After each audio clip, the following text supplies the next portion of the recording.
வணக்கம் நண்பர்களே. காலை எழுந்தவுடன் கணக்கு 31வது நாளுக்கான கொஷின்ஸை இந்த வீடியோவில் பார்க்க போகிறோம். நேற்று நிறைய பேர் பார்த்தீங்க அப்படின்னா எல்லாருமே கொஷின் எழுதியிருக்கீங்களா அப்படின்னும் போது நிறைய பேர் கீழே கமெண்டில் ஆமாம் சார், இந்த 30 நாளும் தொடர்ச்சியாக நாங்கள் எழுதிட்டு வரோம், ரொம்பவே யூஸ்ஃபுல்லாக இருக்குது அப்படின்னு சொல்லியிருந்தீங்க. சந்தோஷம். ஏறக்குறைய நீங்கள் 300 கேள்விகள் எழுதியிருக்கீங்க. அதுலேயும் இன்னொருத்தர் என்ன சொல்லியிருந்தாரு அப்படின்னு பார்த்தீங்கன்னா, சீசன் 1 கூட ஃபுல்லாக எழுதியிருக்கேன் சார், சீசன் 1 சீசன் 2க்கு ரெண்டுத்துக்குமே தனித்தனியாக நோட் போட்டு நான் எல்லா கொஷினும் எழுதியிருக்கேன் அப்படின்னு சொல்லி சொன்னார். ரொம்ப ரொம்ப மகிழ்ச்சி. நிறைய பேர் என்ன கேட்குறீங்க அப்படின்னா, சார் இது நடத்துறதை வந்து டாபிக் வைஸ் நடத்தினா நல்லா இருக்கும் அப்படின்றீங்க. நல்லது தான். ஆனால் ஆல்ரெடி சீசன் 1ல் நடத்தும் போதே பார்த்தீங்கன்னா ஃபுல் அண்ட் ஃபுல் டாபிக் வைஸாக சொல்லியிருப்பேன். இப்போ சீசன் 1 கொஷின்ஸும் பார்த்தீங்க அப்படின்னா 10 நாளாக சேர்த்து ஒரு 50 கேள்விகளை ஈவினிங் டைமில் நான் உங்களுக்கு போட்டு வரேன். தெரிஞ்சிருக்கும்னு நினைக்கிறேன், பார்த்துருப்பீங்க. அதில் பார்த்தீங்க அப்படின்னா உங்களுக்கு கொஷின்ஸ் எல்லாம் டாபிக் வைஸாக இருக்கும். டாபிக் வைஸாக கொஷின்ஸ் வேணும் அப்படின்றவங்க சீசன் 1 லிங்க்கை நான் கீழே தரேன். அந்த பிளேலிஸ்ட்டில் போய் பார்த்தீங்க அப்படின்னாலும் ஃபுல் அண்ட் ஃபுல் அதில் சீசன் 1 கொஷின் டே வைஸாக அதில் இருக்கும். அதே மாதிரி அதோட பிடிஎஃபையும் நான் அப்பப்போ உங்களுக்கு குரூப்பில் ஷேர் பண்ணிட்டு தான் இருக்கேன். தேவை அப்படின்னா இன்றைக்கி இன்னொரு முறை நான் ஷேர் பண்ணி விடுறேன். அதில் இந்த டாபிக் வைஸாக தேவை அப்படிங்கிறவங்களுக்கு அங்கே இருக்கும். ஆனால் சீசன் 2ல் நான் சொல்ல போகிறது எல்லாமே இதுக்கப்புறம் ஏன்னா நடுவுலையாவது கொஞ்சம் யோசனை இருந்துச்சு டாபிக் வைஸாக சொல்லலாமான்ட்டு. ஆனால் ஆல்ரெடி சீசன் 1 தான் டாபிக் வைஸ் சொல்லியிருக்கோன்றதால வேணான்ற முடிவு தான் எடுத்திருக்கேன். இங்கே ஃபுல் அண்ட் ஃபுல் உங்களுக்கு இந்த யூனிட் இந்த சீசன் 2ல் வர கொஷின்ஸ் எல்லாமே எல்லா டாப்பிக்கும் கலந்தா இருக்கும். ரீசன் என்ன அப்படின்னா, நம்ம இந்த மாதிரி டாபிக் வைஸ் இல்லாமல் கொஷின்ஸை எல்லா டாப்பிக்கையும் கலந்து ப்ரிப்பேர் பண்ணும்போது தான் எக்ஸாமில் நமக்கு அட்டன் பண்ண முடியும். எக்ஸாமில் நம்ம 25 கொஷின்ஸ் பார்க்குறோம் கரெக்டாக. ஏன்னா ஸ்டூடெண்ட்ஸ் நிறைய பேர் இங்கே டாபிக் வைஸாக பார்த்துட்டு எக்ஸாமில் அந்த 25 கேள்வி பார்க்குறப்ப அதை மாற்றி போகிறதுக்கு கொஞ்சம் கன்ஃபியூஸ் ஆகுறீங்க, எல்லா டாப்பிக்கையும் மாற்றி கலந்து பார்க்குறப்ப. ஸோ நீங்கள் ப்ரிப்பேர் பண்ணும்போது கண்டிப்பாக டாபிக் வைஸ் இல்லாமல் ஓவராலாக இந்த மாதிரி ப்ரிப்பேர் பண்ணுங்க, சரிங்களா? அந்த மாதிரி நம்ம கொடுக்குற கொஷின்ஸ் எல்லாம் இப்போ இந்த ஃபர்ஸ்ட் கொஷின் இருக்குது, 301 இருக்குது அப்படின்னா நான் கொஷினை ரீட் பண்ணதுக்கப்புறம் நீங்கள் வீடியோவை பாஸ் பண்ணிவிட்டு உங்களால் இந்த கொஷினை போட்டு பார்க்க முடியுதா அப்படின்னு பாருங்கள். அதையும் ஒரு சிலர்லாம் கமெண்ட்டில் சொல்லியிருந்தீங்க, நான் கொஷினை பாஸ் பண்ணிவிட்டு போட்டு பார்க்குறேன் சார், என்னோட ஆன்சரும் உங்களோட ஆன்சரும் கரெக்டாக இருந்ததுன்னா அவ்வளோ சந்தோஷமாக இருக்குன்ட்டு. எனக்கு அது சந்தோஷம் தான். ஸோ கொஷினை பாஸ் பண்ணிவிட்டு இதுக்கான ஆன்சரை நீங்கள் போட்டு பாருங்கள். அதுக்கப்புறம் நாம சொல்கிற ஆன்சரையும் பாருங்கள். ஆன்சரை அதே மாதிரி ஆன்சரை மட்டும் பார்த்துட்டு விட்டுறாதீங்க. சில நேரங்களில் கொஷின்ஸுக்கு ஷார்ட் கட்டும் சொல்லுவேன், அதையும் ஒரு வாட்டி கவனிச்சுக்கோங்க, சரிங்களா? ஓகே, வாங்க இன்னைக்கான கொஷின்ஸுக்கு போகலாம். 301. இப்போ இதில் பாருங்க, ஒரு கூம்பின் ஆரம் 7 சென்டிமீட்டர், உயரம் 24 சென்டிமீட்டர் எனில் வலைபரப்பு காண்க. இங்கே ஃபர்ஸ்ட் நான் உங்களுக்கு சொல்ல போகிறது ஷார்ட்கட்டில் எப்படி பண்ணுறது அப்படிங்கிறது தான். நம்ம ஏற்கனவே சொல்லியிருக்கோம், வலைபரப்பு கனளவுலாம் கேட்குறாங்க அப்படின்னா முதல்ல நீங்கள் என்ன பார்க்குறீங்கன்னா கீழே இருக்கிற ஆன்சரில் எந்த ஆன்சர் 11ஆம் வாய்ப்பாட்டில் வகுபடும் அப்படின்னு பாருங்க. 11ஆம் வாய்ப்பாட்டில் வருமானு பாருங்க.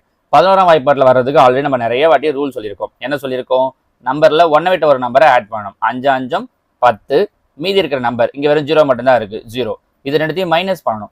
மைனஸ் பண்ணால் ஆன்சர் 0 இல்லைனா 11 வரணும். அப்படி வந்ததுன்னா அந்த நம்பர் 11ஆம் வாய்ப்பாட்டில் வரும். ஆனால் இங்கே 10 வருது, ஸோ இது 11ஆம் வாய்ப்பாட்டில் வராது.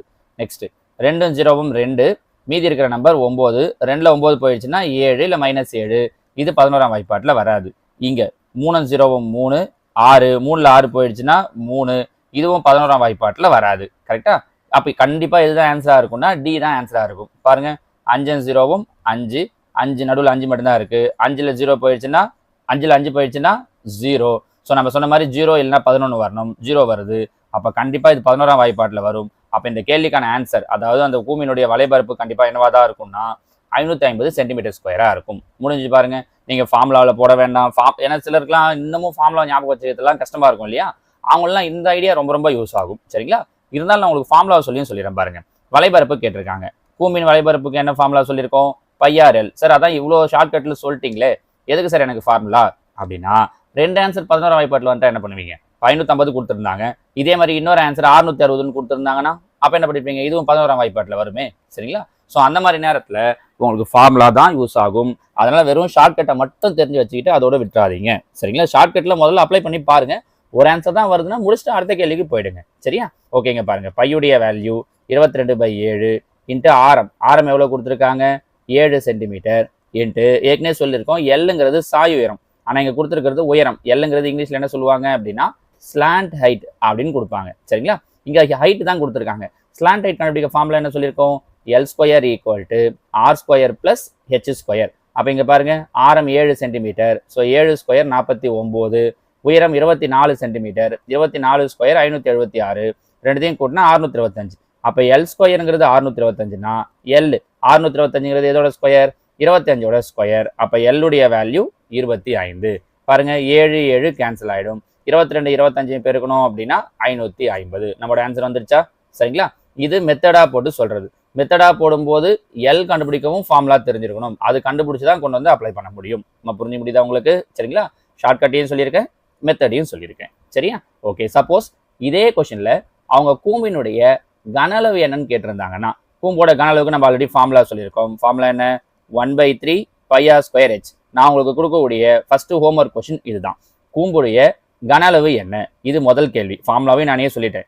ரெண்டாவது கேள்வி, கூம்பினுடைய மொத்த புறப்பரப்பு டிஎஸ்ஏ என்ன? நம்ம அதுக்கும் ஆல்ரெடி ஃபார்முலா சொல்லியிருக்கோம்.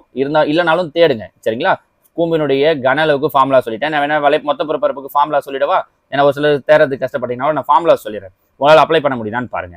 கூம்போட டிஎஸ்ஏ மொத்த புறப்பரப்பு கண்டுபிடிக்க ஃபார்முலா πr × l+r. இதுதான் கூம்பினுடைய மொத்த புறப்பரப்பு. சரிங்களா? ஸோ கன அளவு என்னன்றது முதல் கேள்வி, மொத்த புறப்பரப்பு என்ன அப்படிங்கிறது ரெண்டாவது கேள்வி. நீங்க இந்த கேள்வியை போடும்போது இது ரெண்டுத்தையுமே கீழே நோட்ல போட்டுக்கோங்க. ஆன்சர் என்னங்கிறது எனக்கு கீழே கமெண்ட்ல சொல்லுங்க. இப்பவே போட்டுருங்க.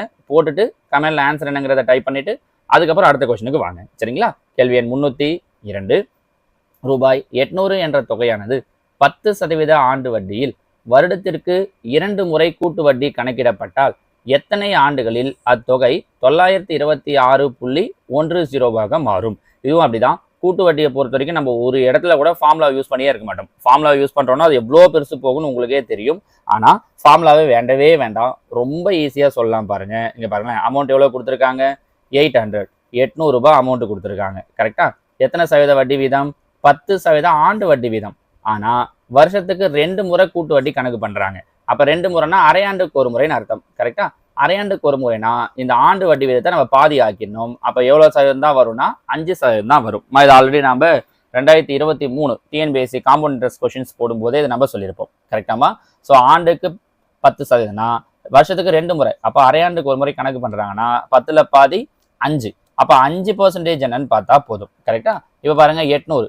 800ல 10%. 10% ஒரு 0 போயிடும். 80. அப்ப 5%னா 80ல் பாதி 40. ஸோ முதல் 6 மாசத்துக்கு 40 ரூபாய் இன்ட்ரெஸ்ட் கிடைக்கும். ஸோ 800 ஒரு 40, 840. இப்போ இந்த 840க்கு 5%. 10%னா ஒரு 0 போயிடும். 84. 5%னா இதுல பாதி 4 2 8 2 4. அப்ப 42 ரூபாய். 5%. அப்போ 42. ஸோ ஆட் பண்ணா 882 ரூபாய் வருது. அவங்க எவ்வளவு வரணும்னு சொல்லியிருக்காங்க? 926 ரூபாய். அப்ப மறுபடியும் செய்வோம். இப்போ 882 ரூபாய் இருக்கு. கரெக்டா? 882ல 10%. 0 இருந்தா 0 விட்டுடலாம் கடைசியா.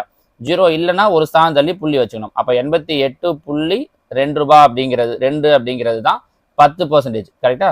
நமக்கு என்ன தேவை? 5%. அப்ப அதுல பாதி 4.1. அப்ப 882 கூட 44.1 ஆட் பண்ணா 0.1 6 8 4 12 1 மீதி. அப்போ 926.10 கிடைச்சிச்சா? 926.1. அப்ப எத்தனை வருஷம் கணக்கு வந்திருக்கு? எத்தனை வருஷம்னா எத்தனை? 6 மாசம். இது முதல் 6 மாசம், இது ரெண்டாவது 6 மாசம், இது மூணாவது 6 மாசம். ஸோ 3 6 மாசம். அப்ப 3 6 மாசம்ன்றது எத்தனை வருஷம்? 1.5 வருஷம். அப்ப இந்த அமௌண்ட் எவ்வளவு நாள்ல கிடைக்கும் அப்படின்னா ஆப்ஷன் பி 1.5 வருடங்களில் கிடைக்கும். புரியுதா? இதுதான் உங்களுக்கு ஈஸியான வழி. தாராளமா நீங்க இதே மாதிரியே போடலாம். ஃபார்முலாவில் போட்டிங்க. இதுக்கு நான் ஃபார்முலாவில் உங்களுக்கு சொல்லவே மாட்டேன். காரணம் என்னன்னா வேண்டவே வேண்டான்றது தான் என்னோட தாட்டு. ஃபார்முலா இல்லாமலே உங்களால் இவ்வளோ அழகா போட்டு முடிச்சு பண்ண முடியும் பாருங்க. சரிங்களா? அதனால நீங்க இந்த ஐடியா படியே பண்ணுங்க. இதுவே போதும். எந்த மாதிரி கொஸ்டின் கேட்டால் நம்ம ஏற்கனவே போன 2023 காம்பவுண்ட் கொஸ்டின்ல ஒரு 30-40 கொஸ்டின் சால்வ் பண்ணியிருப்போம்.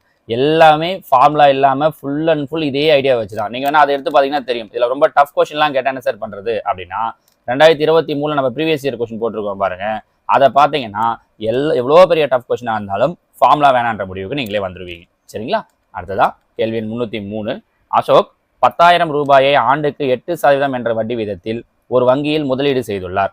5 ஆண்டுகளில் கிடைக்கும் தனி வட்டியை காண்க. நம்ம ஏற்கனவே சொல்லிட்டோம். இந்த மாதிரி கொஸ்டின் கொடுக்குறாங்கனாலே நம்ம என்ன பண்ணியிருக்கோம்? கடைசியாக 2 0 விட்டுருங்க அப்படின்ட்டு. அப்போ 100% எவ்வளோ? 8. எத்தனை வருஷம்? 5. பெருகிட்டா முடிஞ்சு போச்சு. 8 5 40. 100ல் ஒரு 2 0 இருக்கு. 2 0.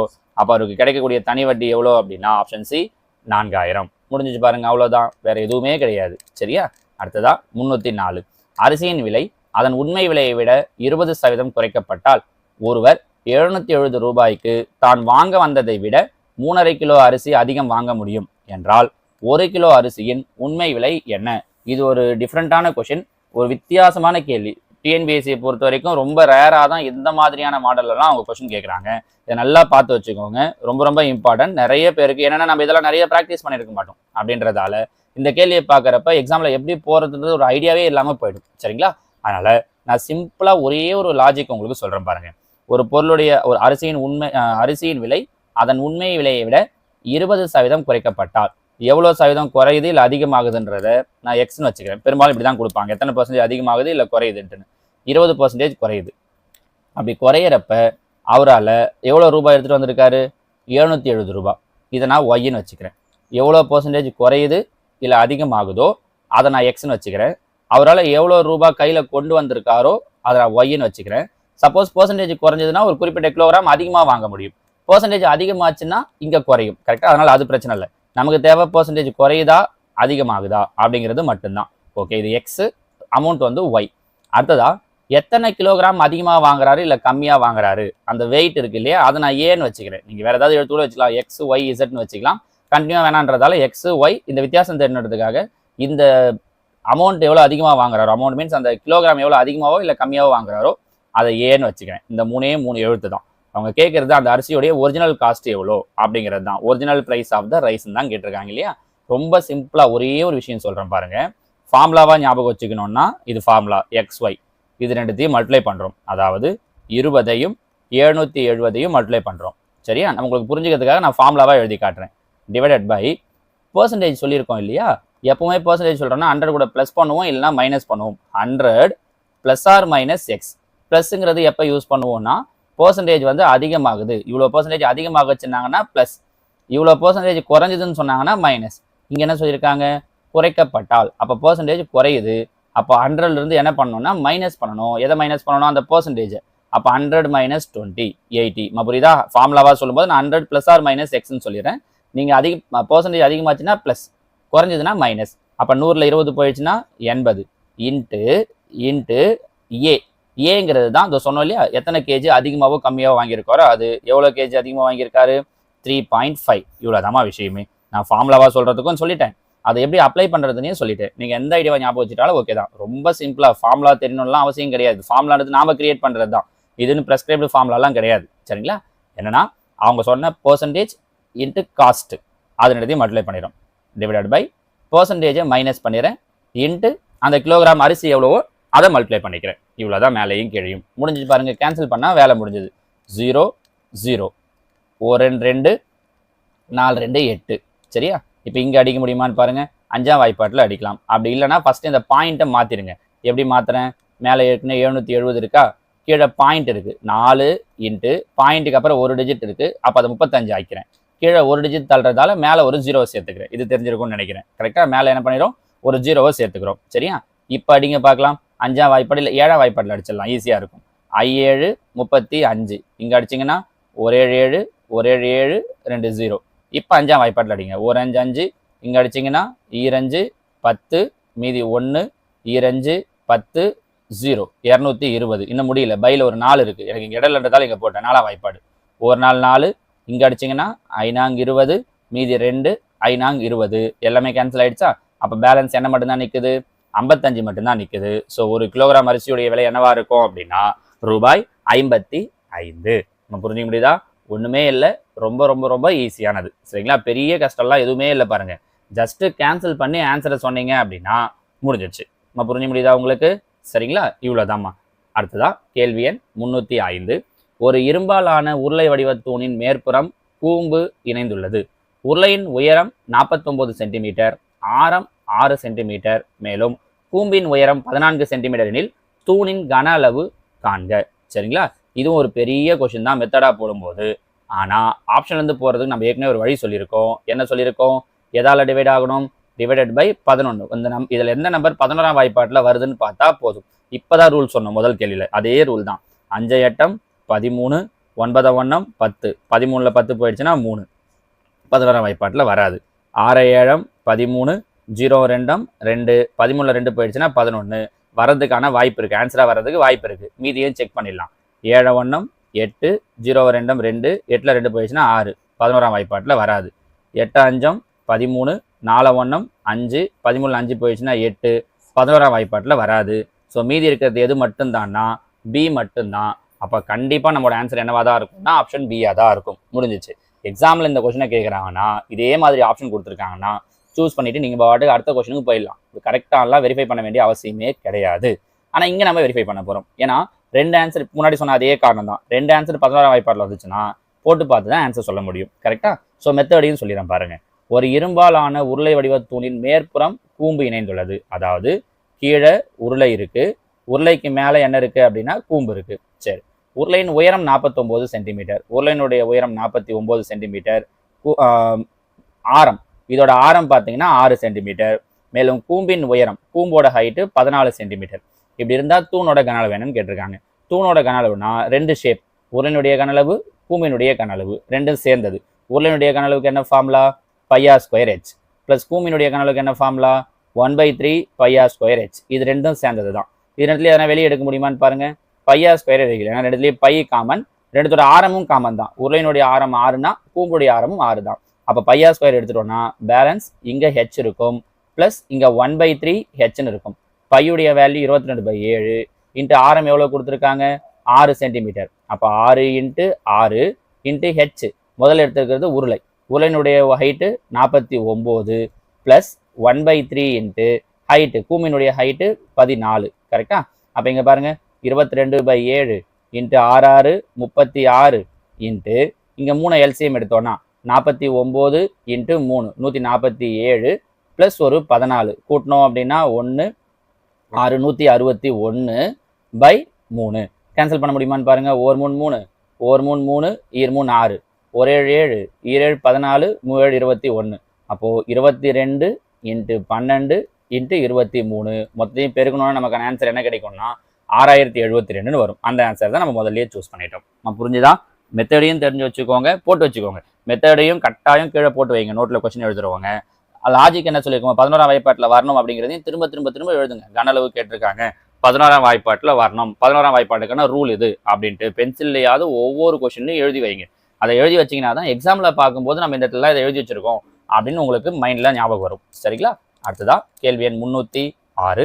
கூட்டு வட்டி பெறும் ஒரு தொகை 2 வருடத்தில் 3 மடங்காகிறது எனில் அது எத்தனை வருடங்களில் 27 மடங்காகும்? பாருங்க, இஎஸ் 2 வருஷத்துல எவ்வளோ மடங்குன்னு கொடுத்துருக்காங்க. 3 மடங்கு ஆகுது அப்படின்னா என்ன கொஸ்டின் கேட்டிருக்காங்க? எத்தனை வருஷத்துல 27 மடங்கு ஆகும்?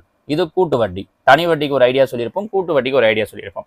கூட்டு வட்டி வரும்போது இங்க 3 இங்க 27, இந்த 27 இங்க என்ன கொடுத்துருக்காங்களோ இதோட பவரா மாற்றணும். 27 3 கியூப்னு மாற்றலாம். கரெக்டாக 27 என்னவா மாற்றலாம்? 3 கியூப்.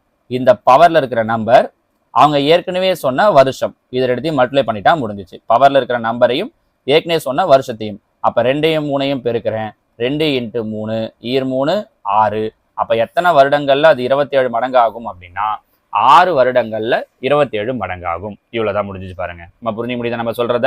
கூட்டு வட்டியை பொறுத்த வரைக்கும் அவங்க இத்தனை வருஷத்துல எத்தனை வருஷம் வேணாலும் சொல்லலாம். இப்போ 2 வருஷத்துல 3 மடங்குன்னு சொல்லியிருக்காங்க. ஸோ எத்தனை வருஷத்துல 27 மடங்குன்னு இங்க கேட்க போகுது. இங்க என்ன மடங்கு கொடுக்குறாங்களோ இதோட பவர் வர்றது மாதிரி தான் கொடுப்பாங்க. ஸோ 27 3 கியூப்னு எழுதலாம். அப்போ இங்க பவர்ல இருக்கிற நம்பரையும் இந்த இயரையும் அப்படியே மல்டிப்ளை பண்ணிட்டீங்கன்னா முடிஞ்சிடுச்சு. அப்போ இயர் 3 6. சரிங்களா? ஏற்கனவே 2 கேள்வி கேட்டேன்னா இந்த இடத்துல 3வது ஒரு கேள்வி கேட்குறேன். ஒரு கூட்டு வட்டியில் ஒரு தொகை 2 ஆண்டுகளில் 4 மடங்காகிறது எனில் அது எத்தனை ஆண்டுகளில் 16 மடங்காகும்? அப்போ இந்த 16 4உடைய பவராக மாற்றிட்டு பவரில் இருக்கிறதையும் இதையும் மல்டிப்ளை பண்ணிட்டீங்கன்னா முடிஞ்சிச்சு. இது நான் உங்களுக்கு கொடுக்குற 3வது கேள்வி. 2 ஆண்டுகளில் 4 மடங்காகிறது, எத்தனை ஆண்டுகளில் 16 மடங்காகும்? இங்கே இன்னொரு கேள்வி கொடுக்குறேன். 4வது ஒரு கேள்வி. ஒரு தொகை 5 ஆண்டுகளில் 2 மடங்காகிறது எனில் அது எத்தனை ஆண்டுகளில் 16 மடங்காகும் அப்படின்னு கொடுக்குறேன். ஸோ இங்கேயும் 16 மடங்கு தான். ஆனால் இந்த 16 நீங்கள் எழுதும்போது 2ஓட பவராக எழுதணும். 2உடைய பவரில் என்ன வருதோ அதையும் இந்த 5ஐயும் பெருக்கணும். ஸோ இதையும் நீங்கள் கண்டினியூவாக கீழே கொஸ்டின்ஸாக எழுதிக்கோங்க. கூட்டு வட்டியில் இந்த மாடலை யூஸ் பண்ணி அவங்க கொஸ்டின் கேட்குறாங்க. சரிங்களா? இதே கொஸ்டினை தனி வட்டியில் கேட்டால் என்ன பண்ணணுன்றதை நம்ம ப்ரீவியஸ் இயர் கொஸ்டின் 2023க்கு கொஸ்டின் சொல்லும்போது தனி வட்டியில் அந்த மாடலில் கொஸ்டினை சொல்லியிருப்போம். சரிங்களா? ஸோ இந்த 2 கேள்விக்கு என்ன ஆன்சர் வரும்ன்றதை கீழே கமெண்ட்டில் சொல்லிட்டு அடுத்த கேள்விக்கு வாங்க. அடுத்ததா கேள்வி எண் 307. The greatest number of four digits which is divisible by each one of the numbers 12, 18, 21 and 28 is. அதாவது இங்கே தமிழில் ஆக்சுவலாக கொஸ்டின் தப்பாக இருக்குது. 4 இலக்க எண் ஒன்றை வகுக்கும் பொழுது மீதி முறையே தருகின்ற மிகப்பெரிய எண்ணுன்னு கேட்டிருக்காங்க. இங்கிலீஷில் பாருங்களேன், மீதி அந்த ரிமைண்டர்ன்ற வார்த்தைலாம் இல்லவே இல்லை. இது கொஸ்டின் ஆக்சுவலாக தப்பு. கொஸ்டின் என்னன்னு இருக்கணும்னா நீங்கள் கொஸ்டினை மாற்றிக்கோங்க. 12, 18, 21 மற்றும் 28ஆல் வகுபடக்கூடிய மிகப்பெரிய 4 இலக்க எண், மிகப்பெரிய 4 இலக்க எண் இப்படின்னு வரணும். சரிங்களா? கொஸ்டின் ஃபுல்லாகவே தப்பு. 12, 18, 21 மற்றும் 28ஆல் இப்படி தான் ஆரம்பிக்கணும். 28ஆல் வகுபடக்கூடிய மிகப்பெரிய 4 இலக்க எண் தமிழில் எப்படின்னு கொஸ்டின் எழுதிக்கோங்க. இங்கிலீஷில் கரெக்டாக கொடுத்துருக்காங்க. தமிழில் கொஸ்டின் ஃபுல்லாகவே தப்பு. மீனிங்கே அப்படியே மாறுது. சரிங்களா? ஏன்னா வகுக்கும் போது மீதி முறையன்னா எதுவுமே அவங்க மீனிங் அதில் அர்த்தமே வரல அவங்க சொல்லியிருக்கிறதுல. சரிங்களா? ஓகே, நம்ம இதுக்கான ஐடியா ஆல்ரெடி சொல்லியிருக்கோம் பாருங்க. இதுவும் ஷார்ட்கட்டில் தான் ஃபுல் அண்ட் ஃபுல்லாக போட்டு போகிறோம். மெத்தட் இதுக்கு தேவையே கிடையாது. ஆல்ரெடி நம்ம எல்சிஎம் ஹெச்சிஎஃப் டாபிக் நடத்தும்போது இந்த ஐடியா சொல்லும்போது மெத்தடை சொல்லியே இருக்க மாட்டோம். மெத்தடு வேண்டவே வேண்டாம். எந்த ஆப்ஷன் கொடுத்தாலும் அது இந்த நம்பர்ஸுக்குள்ள நம்ம சொல்ல போகிற ஷார்ட்கட்டுக்குள்ளாடி அடங்கிடும். 100% இந்த ஷார்ட்கட்டை வச்சு இதுக்கு ஆன்சர் சொல்ல முடியும். என்னன்னா முதல்ல 12 பிரிக்கிறேன். 12 எப்படி எழுதலாம்? 3×12 பிரிக்கலாம். ஸோ இங்கே கீழே கொடுத்துருக்கிற நம்பரில் எந்த நம்பர் 3ஆம் வாய்ப்பாட்டில் வருதுன்னு பாருங்க. 9, 8, 17, 21, 29. 29 3ஆம் வாய்ப்பாட்டில் வராது. அப்போ இதுவும் 3ஆம் வாய்ப்பாட்டில் வராது. 9, 8, 17, ஒரு 6, 23, 24, 3, 27 3ஆம் வாய்ப்பாட்டில் வரும். சரி, 9, 8, 17, 19, 27 3ஆம் வாய்ப்பாட்டில் வரும். இங்கே மொத்தையும் கூட்டினா 27 வருது.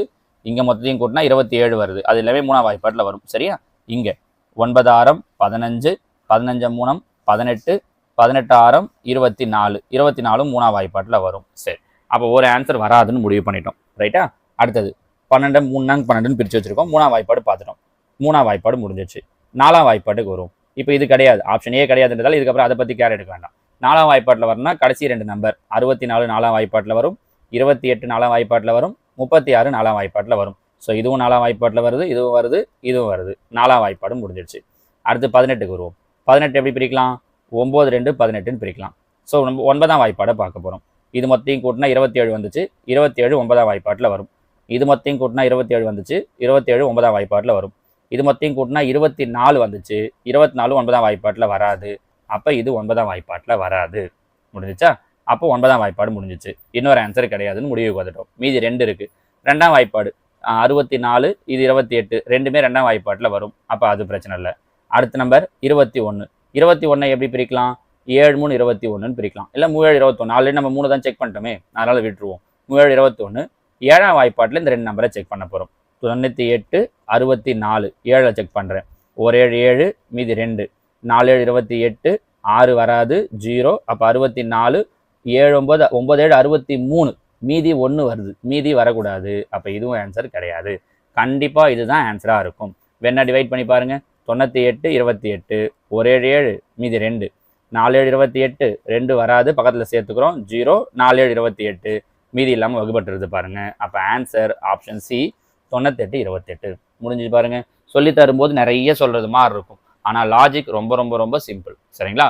ஒவ்வொரு நம்பராக பிரித்து அந்தந்த வாய்ப்பாட்டில் வருதான்னு பார்த்தோம். முடிஞ்சிச்சு. கண்டிப்பாக இதை தாண்டி எல்லாம் எந்த லாஜிக்குமே வரவே வராது. சரிங்களா? இதுலேயே உங்களால் ஆன்சர் சொல்ல முடியும். நான் புரியுதாமா? இன்னொரு முறை கூட திரும்ப நீங்கள் தனியாக 4 நம்பரையும் எழுதி இப்போ நம்ம பிரித்த மாதிரி 12 பிரிங்க. 3 12 சார் இப்படி யோசிக்கலாம். 12 இப்படி பிரிக்கூடாதா? ஈரார் 12ன்னு சொல்லிட்டு அப்போ நான் 6ஆம் வாய்ப்பாட்டில் செக் பண்ணக்கூடாதான்ட்டு நம்ம ஏற்கனவே டிவைசபிலிட்டி ரூலுக்கு ஒரு வீடியோ போட்டிருக்கோம். அதில் இதை பற்றின எல்லா லாஜிக்கும் சொல்லியிருப்போம். நான் வேணா அந்த டிவைசபிலிட்டி ரூலுக்கான வீடியோவை உங்களுக்கு வாட்ஸ்அப் குரூப்பில் தரேன். அதை பார்த்தீங்கன்னாலும் ஒவ்வொரு நம்பருக்கான ரூலும் உங்களுக்கு இன்னும் நல்லா மெமரி ஆகிடும். இதில் 6ன்றதுக்கு தனியாக ரூல் கிடையாது. 6 மறுபடியும் 3 6 தான் பிரிப்போன்றதால தான் நம்ம பிரிக்கிறப்ப எப்பவுமே நமக்கு ரூல் எந்தெந்த நம்பருக்குலாம் தெரியுமோ அதை வச்சு பிரிப்போம். 7ஆம் வாய்ப்பாடுக்கு பொதுவாக நம்ம ரூல் சொல்லியிருக்க மாட்டோம். ரூல் இருக்கு, ஆனால் ரூல் படி செக் பண்ணுறது ரொம்ப ரொம்ப பெருசு. அதனால தான் நம்ம என்ன பண்ணிடுறோம்னா டைரெக்டாகவே அந்த நம்பர் எடுத்து 7ஆம் வாய்ப்பாட்டில் வருதா இல்லையா டிவைட் பண்ணி பார்த்துடுறோம். சரிங்களாமா? அடுத்ததா கேள்வி எண் 308.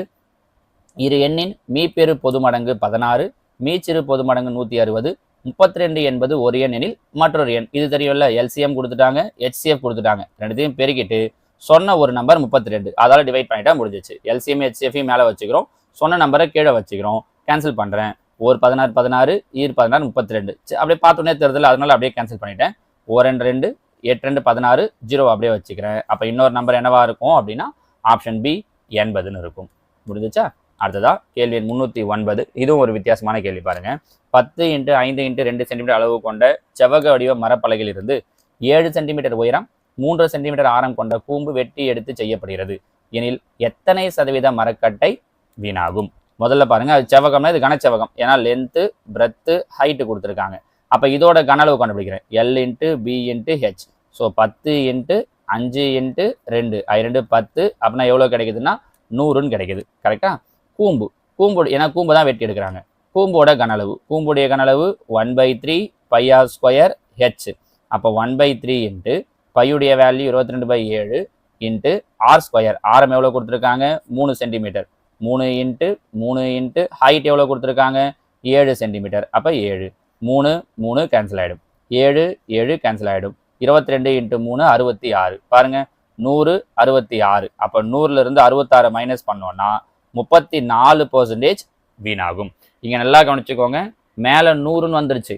100ன்னு வந்துடவே 100லேருந்து அப்படியே கழிச்சு ஆன்சர் போட்டோம். இங்கே 100 தவிர்த்து வேற ஏதாவது வந்திருந்துச்சு அப்படின்னா, இப்போ 100ன்னு வராமல் ஒரு 50ன்னு வந்திருக்கு, இல்லை 75ன்னு வந்திருக்குன்னா அப்போ நம்ம பெர்சன்டேஜுக்கு யூஸ் பண்ணணும். ஆக்சுவலாக எப்படி பண்ணணும்னா, முதல்ல இருந்தது எவ்வளோ இருந்துச்சு? 100 இருந்துச்சு. எவ்வளோ குறைஞ்சிருக்கு? இப்போ 34 குறைஞ்சிருக்கு. 100லேருந்து 34 குறைஞ்சிருக்கு. அப்போ பெர்சன்டேஜ்னு வரும்போது இன்ட்டு ஒரு 100% போடணும். இப்படி போடும்போது இந்த 100 கேன்சல் ஆகிடுன்றதால நம்ம எவ்வளோ குறைஞ்சிருக்குதோ அதை அப்படியே 34%ன்னு போட்டோம். மேலே ஒருவேளை வேறு ஏதாவது நம்பர் வந்திருந்தா, இப்போ தான் இங்கே 90ன்னு வந்திருக்கு, 90லேருந்து 66 நீங்கள் அப்படியே கழிச்சிருக்க முடியாது. 90லேருந்து எவ்வளோ குறைஞ்சிருக்குன்னு பார்க்கணும். 24 குறைஞ்சிருக்கு. அப்போ 100க்கு எவ்வளோ குறையும் அப்படின்னு இப்படி நீங்கள் போட்டு பார்த்துருக்கணும். நான் சொல்ல வரது புரியுதுங்களா? அதை போட்டு பார்த்து தான் ஆன்சர் சொல்லணும். இங்கே 100ன்னு வரவே டைரெக்டாக அப்படியே நம்ம 100, ஏன்னா பெர்சன்டேஜ் பொதுவாக எதை பேஸ் பண்ணது? 100 பேஸ் பண்ணது. அந்த ரீசனால இதை நம்ம அப்படியே சொல்லிட்டோம். சரிங்களாம்மா? அடுத்ததா கேள்வி எண் 310. ஆரம் 6 சென்டிமீட்டர், வில்லின் நீளம் 20 சென்டிமீட்டர் கொண்டுள்ள வட்ட கோண பகுதியின் பரப்பை காண்க. ஆரம் கொடுத்துட்டாங்க ஆர், நீளம் வில்லின் நீளம் கொடுத்துட்டாங்க எல். ஏற்கனவே வட்டக்கோண பகுதிக்கு 2 ஃபார்முலா சொல்லியிருப்போம் பரப்பளவு கண்டுபிடிக்கிறதுக்கு. நீளமும் ஆரமும் தெரிஞ்சிடுச்சு. அப்போ ஃபார்முலா ரொம்ப சிம்பிள், எல் இன்ட்டு r/2. நமக்கு எக்ஸாம்பிள் என்னன்னா அந்த ஃபார்முலா தான் ஞாபகம் வரணும். அது ஞாபகம் வந்தால் வேலையெல்லாம் ஈஸி பாருங்க. ஃபார்முலா எல் இன்ட்டு r/2, எல்லுடைய வேல்யூ 20, ஆருடைய வேல்யூ 6/2, 1 2 3 6. அப்போ 20 3 பெருக்கணும்னா 60. அப்போ answer option B 60 centimetre square. முடிஞ்சிச்சு, வேலை ஒன்றுமே கிடையாது. நமக்கு என்னன்னா அந்த ஃபார்முலா ஞாபகம் வராது. உங்களால் தான் திரும்ப திரும்ப ஃபார்முலா எழுதி பாருங்க அப்படின்னு சொல்றது. சில இடத்துல ஷார்ட்கட் சொன்னால் கூட ஒரு சில இடங்கள்லாம் ஃபார்முலா தெரிஞ்சாதான் அப்ளை பண்ண முடியும். ஏற்கனவே ஒரு 4 கொஸ்டின் தந்திருந்தோமா, 5வது நான் இங்கே இன்னொரு கேள்வி தரேன் பாருங்க. இதே மாதிரி ஒரு வட்டக்கோண பகுதியினுடைய ஆரம் 10 சென்டிமீட்டர், வில்லின் நீளம் 25 சென்டிமீட்டர் எனில் அதனுடைய பரப்பளவு என்ன? ஆரம் 10 சென்டிமீட்டர், வில்லின் நீளம் 25 சென்டிமீட்டர், அதனுடைய பரப்பளவு. ஏன் இதுக்கெல்லாம் கொஸ்டின்ஸ் தரேன்னா, இதெல்லாம் நம்ம நிறைய ப்ராக்டிஸ் பண்ண மாட்டோமா? எக்ஸாமில் இந்த மாதிரியான கொஸ்டின்ஸ் வந்துருச்சு அப்படின்னா தான் நம்ம தப்பு பண்ணிடுது. விஷயம் என்னவோ ரொம்ப ரொம்ப சிம்பிள் தான், எல் இன்ட்டு r/2 தெரிஞ்சால் போதும். ஆனால் அங்கே அது நமக்கு சுத்தமாக அந்த ஃபார்முலா பார்த்த மாதிரியே ஞாபகம் இருக்காது, நிறைய ப்ராக்டிஸ் பண்ணலன்றதால. ஒரு 2 3 கொஸ்டின் போட்டு பார்த்துட்டிங்கன்னா எக்ஸாமில் ஈஸியாக ஞாபகம் வரும். சரிங்களாமா? ஸோ இதோட 310 கேள்விகள் முடியுது. நாளைக்கு இன்னொரு 10 கேள்விகளோட உங்களை பார்க்குறேன். தேங்க்யூ.